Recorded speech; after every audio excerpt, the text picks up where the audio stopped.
তার অভিযোগ ছিল যে তাকে আমি কোনোদিন ভালোবাসিনি, কিন্তু তার জন্য যে আমি পাগলের মতো করেছি, তাকে পাওয়ার জন্য আমি কত কষ্ট পেয়েছি, দিনের পর দিন তার জন্য আমি কষ্ট পেয়েছি, সেটা কখনো দেখিনি। কিন্তু সে দিন শেষে ছেড়ে যাওয়ার জন্য আমার কাছে এমনই একটা অভিযোগ তুললো যেটার জন্য অযুক্তিকর। সে আমাকে একটা কথাই বলে গেল যে তুমি আমাকে কখনো বুঝতে পারোনি, কিন্তু অথচ তার জন্য, তাকে পাওয়ার জন্য বা তার জন্য, তার ভালোর জন্য আমি দিনের পর দিন সে যা চেয়েছে তাই করেছি। সে যেটাতে খুশি হবে সেটাই করেছি।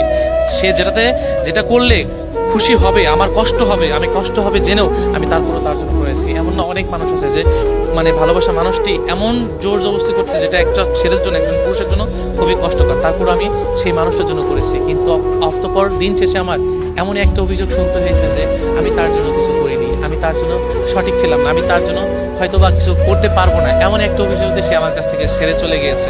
বাট সে যদি এই অভিযোগগুলো না দিয়ে যদি আমার কাছ থেকে যেত বা আমার কাছে থেকে গিয়ে যদি বলতো যে শত বাধা পেরিয়েও আমি তোমার সাথে থাকতে চাই, তাহলে যত কষ্টই হোক আমি তাকে ভালো রাখার চেষ্টা করতাম।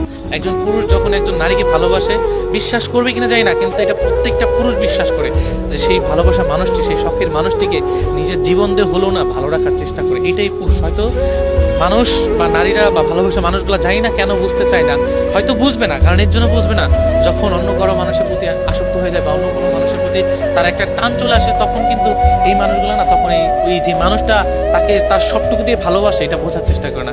মেয়ে মানুষের সবচেয়ে বোকামি কি জানেন, যে ভালোবাসার মানুষ যখন নিঃস্বার্থ ভালোবাসে তখন সেটা সে বোঝে না। বোঝে কোনটা, যে মানুষটা তাকে ভালোবাসে না, সময়ের সাথে তাকে ব্যবহার করে, সেই মানুষের ভালোবাসাটা বুঝতে চায়। সো আসলে ছেড়ে যাওয়ার সময় এমন অভিযোগ বা এমন অভিযোগ দিয়ে দাঁড় করায়, অতপর দেখা যাবে কি আপনার ইচ্ছাকৃতভাবে সেই মানুষটা ছেড়ে যাওয়ার সময় এমন অভিযোগ দিয়ে যায় যে ছেড়ে না যেতে চাইলেও না ছাড়তে আমাদের বাধ্য হয়। তবে একটা কথা আমি বলতে চাই, আমি তোমাকে কখনোই ছাড়তে চাইনি, কিন্তু তুমি তোমার ভালোবাসাটাকে বা আমার ভালোবাসাটাকে এমন জায়গায় দাঁড় করিয়েছো বা এমন অভিযোগ দিয়েছো যেটা আমি সরে যেতে বাধ্য হয়েছি। যদি তোমাকে অন্য পুরুষের সাথে না দেখতাম, তাহলে আমি পুরুষ তোমাকে কখনোই ছেড়ে যেতাম না। তুমি ছিলা আমার শখের মানুষ, শখের নারী, যাকে আমি ভালোবেসে সারাটা জীবন আগলে রাখতে চেয়েছিলাম। তুমি নারী ছেড়ে যাওয়ার জন্য এমন অভিযোগ দাঁড় করিয়েছো যে অন্য পুরুষের সাথে তুমি জড়িয়ে আমাকে দেখিয়েছো, আমি ছাড়তে তোমাকে বাধ্য হয়েছি। কিন্তু কি জানো, যে তুমি যে অভিযোগটুকু দিয়েছো সেটা পুরোটাই মিথ্যা ছিল।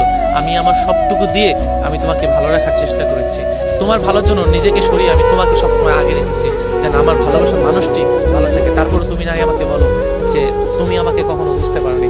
আসলে আমি তোমাকে ঠিকই বুঝতে পেরেছি। তুমি যদি অন্য পুরুষ আসক্ত না হতে, তাহলে আজকে ঠিকই আমি ভালো থাকতাম এবং তোমাকে ভালো রাখতে পারতাম। আজকে দেখো তুমি অন্য পুরুষের কাছে ভালো আছো, কিন্তু আমি পুরুষ তোমার জন্য ভালো